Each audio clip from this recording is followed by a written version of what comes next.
Do you just want to see the world burn? Are you tired of being chased by enemies? Are you sick of having summons that die in one hit?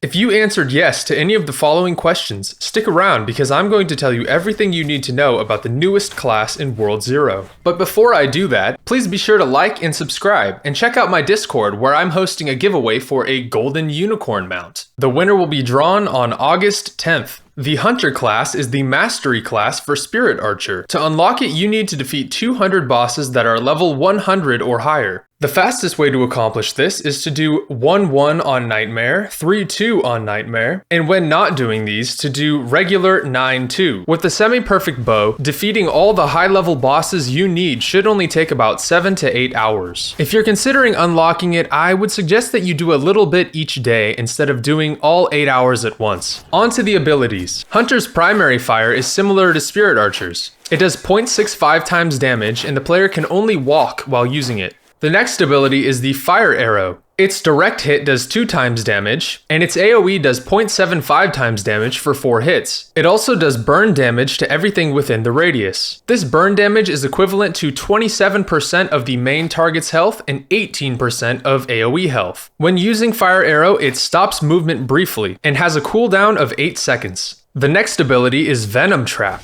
Using Venom Trap will stop you for a long time, but will trap mobs and bosses for a longer time. It does 3.5 times damage to the main target and 1.5 times damage to AoE targets. All targets will be inflicted with Venom for 5 seconds. Venom slows down all enemies by 60% and does 10% of all enemies' HP. Venom Trap has a cooldown of 6 seconds. Now it's time for the most iconic part of the class, the Familiar. The Familiar is a summon that never expires. To change your Familiar from default, you must find a melee mob with a basic attack and use the Tame ability before defeating them. After that, you can use the same button to summon your Familiar. And if you wait for the 10-second cooldown to end, you can actually boost your Familiar's damage by 50% for 9 seconds. Unlike what I would have expected, the damage and attack speed is actually different for each Familiar. Thanks to tests conducted by Archpriest Vati on Discord, I now know that the best Familiars are the best because of their attack speed. And they are the World 1 Toucans, World 3 Snow Raptor, World 6 Parrots,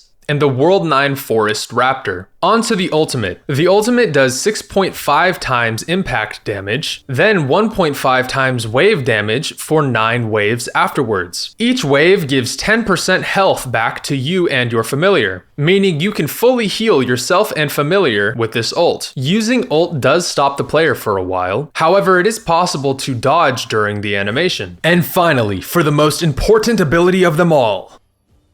The dodge arrow does 1.5 times damage and slows for 2 seconds.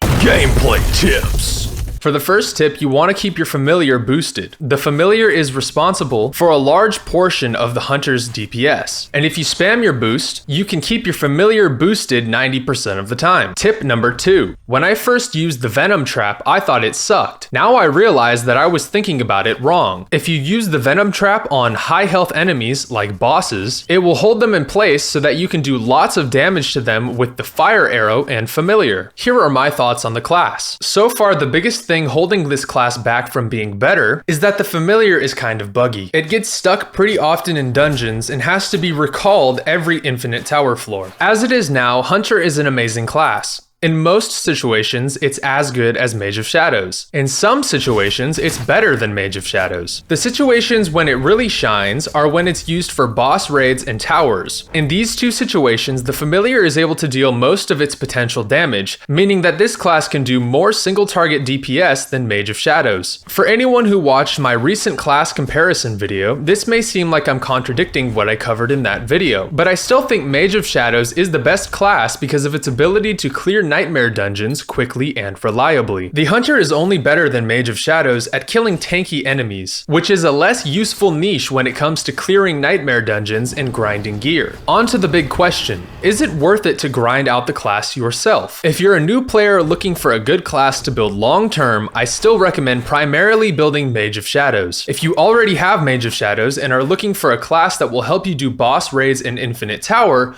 Hunter is a good option. However, currently Elementalist and Dual Wielder are somehow the best options for raid bosses. So if that's your main reason for unlocking it, maybe wait for the devs to nerf those two classes. For me personally, unlocking this class was pretty worth it. I like using it in boss raids, even if it's not the most efficient, and I find that the Familiar is a generally fun game mechanic. If you want to see how Hunter stacks up when doing the hardest dungeons in the game, go ahead and click the video on screen now, and be sure to like and subscribe for more content like this. Thanks!